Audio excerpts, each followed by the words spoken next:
Hi, I'm Giriprakash from the Federal.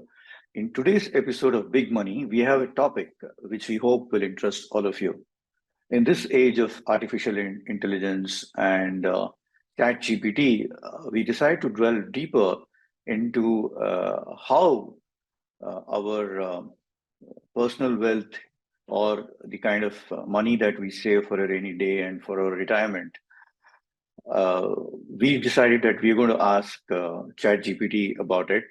But we what we did was that we asked a very counter question instead of asking how ChatGPT can actually help um, you know people how they can save money and whether they should have a financial planner and all that. We decided that uh, we'll ask ChatGPT whether it is actually worth having ChatGPT as a financial planner. And here is what ChatGPT has to tell us. Now, let me start with the introduction that ChatGPT has to say.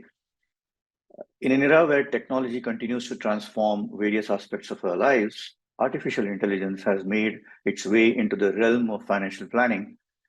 And one prominent example is ChatGPT, a language model designed to provide conversational assistance on various topics.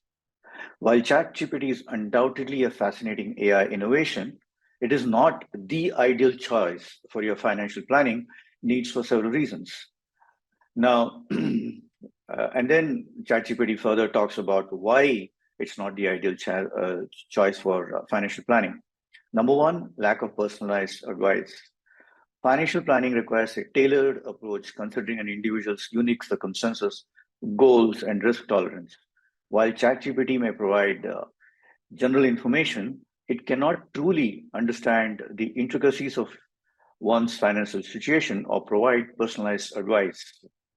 It lacks the ability to assess specific needs and analyze complex financial data or adapt to changes in your circumstances over time. So, what it is telling you is that why one should not hire ChatGPT as a financial planner. So, let's go to the second one. Limited contextual understanding. ChatGPT operates based on patterns and data it has been trained, but needs true contextual understanding. It cannot interpret the nuances of your financial goals, evaluate the impact of external factors, or provide comprehensive guidance on complex financial matters. Financial planning often involves intricate decisions that require expert knowledge and experience to navigate effectively, which ChatGPT cannot provide. Now, the third one, potential for inaccurate or misleading information. AI models like ChatGPT learn from the vast amounts of text data, including reliable and unreliable sources. Now, look at the kind of confusion which ChatGPT makes.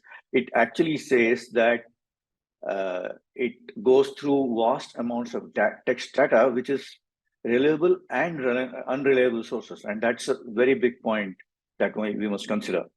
Consequently, there is a risk of ChatGPT providing inaccurate or misleading information. Financial planning requires precise and up-to-date knowledge, and relying solely on ChatGPT may lead to detrimental decisions or missed opportunities. On the other hand, human financial planners are equipped with extensive training and experience to provide accurate guidance.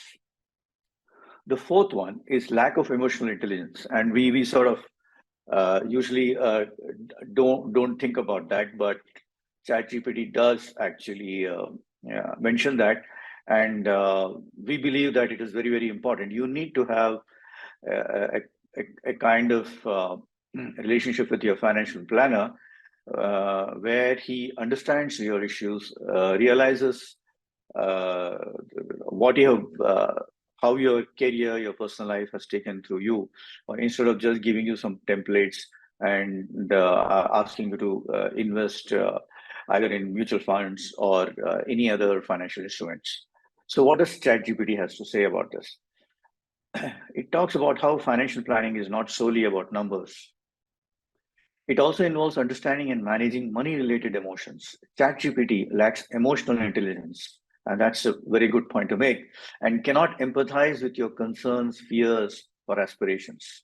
It cannot offer the emotional support and reassurance that human financial planners can provide, particularly during challenging financial times. And this is a very important point to note, because if you look at the financial planners and the kind of relationship they have with their clients, you'll realize that there are occasions when there's an emergency. There are occasions when you fall short of money, for example, while constructing your house, and assuming you're taken a personal loan because you just wanted to for a very short period of time, and you realize that you really can't go ahead and sort of pay the EMIs.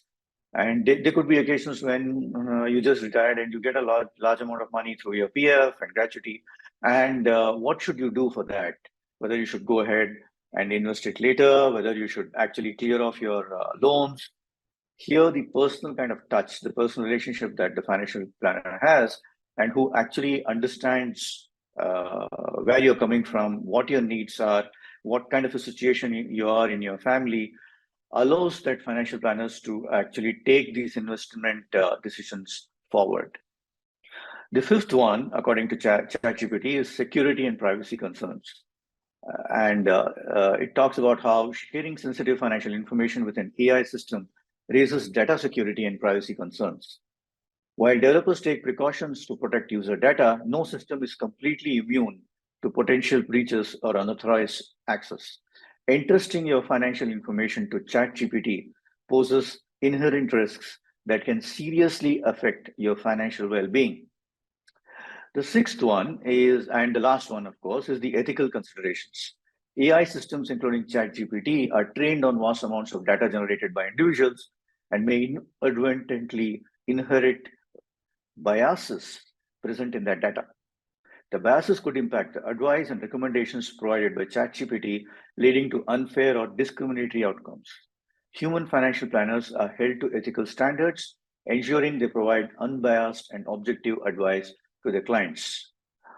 In conclusion, ChatGPT says while AI technology has made significant advancements, ChatGPT is not a suitable replacement for human financial planners.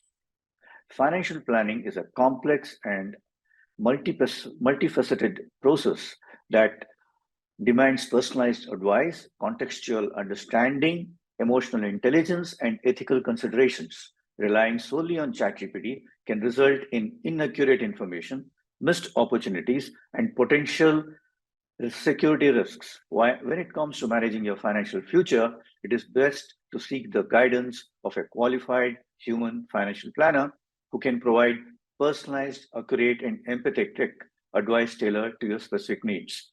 Now, having said that,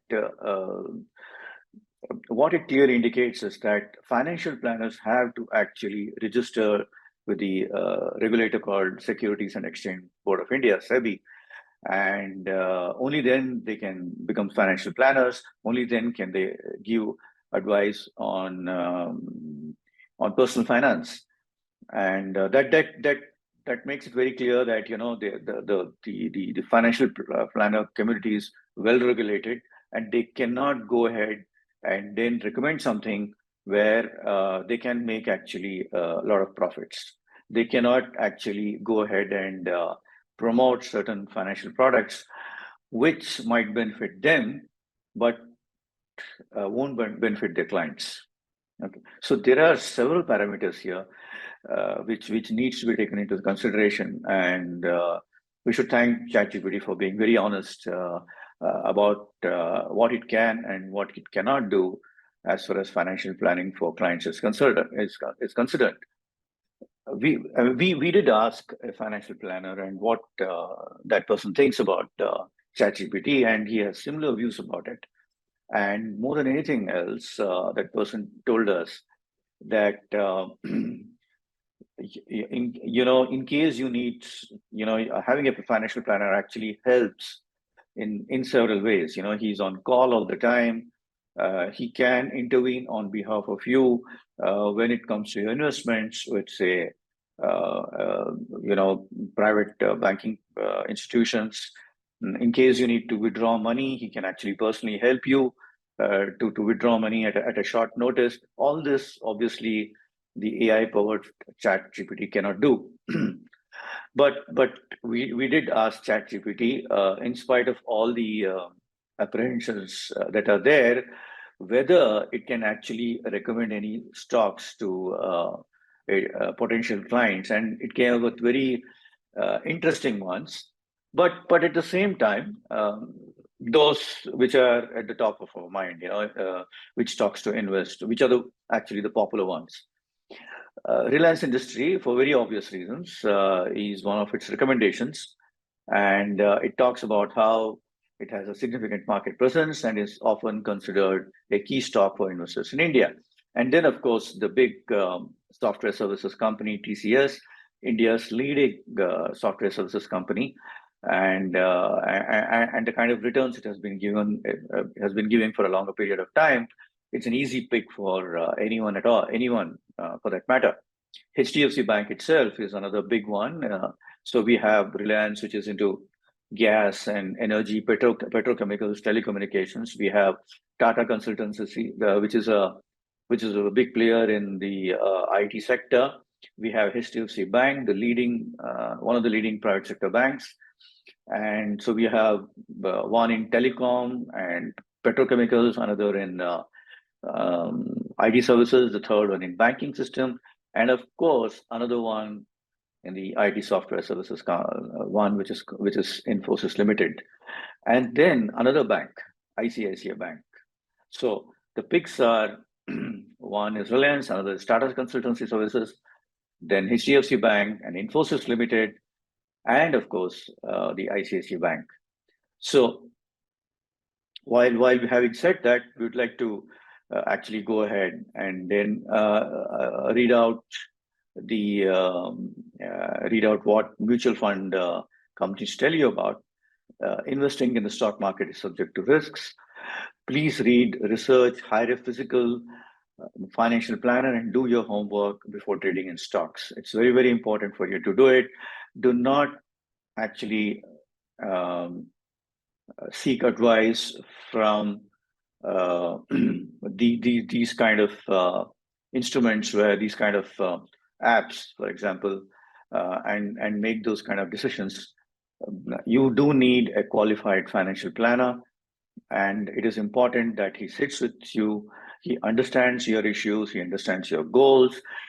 He understands your personal life challenges, and then he customizes a very good suite of products for you, financial products for you, and then see to it that he's somebody who's actually helps you navigate through this by hand holding you. And this is very, very important. You may not end up hiring a financial planner from a very big organization. A smaller one is still better, because he can come home, you can go to his office. He's always available for you most of the day.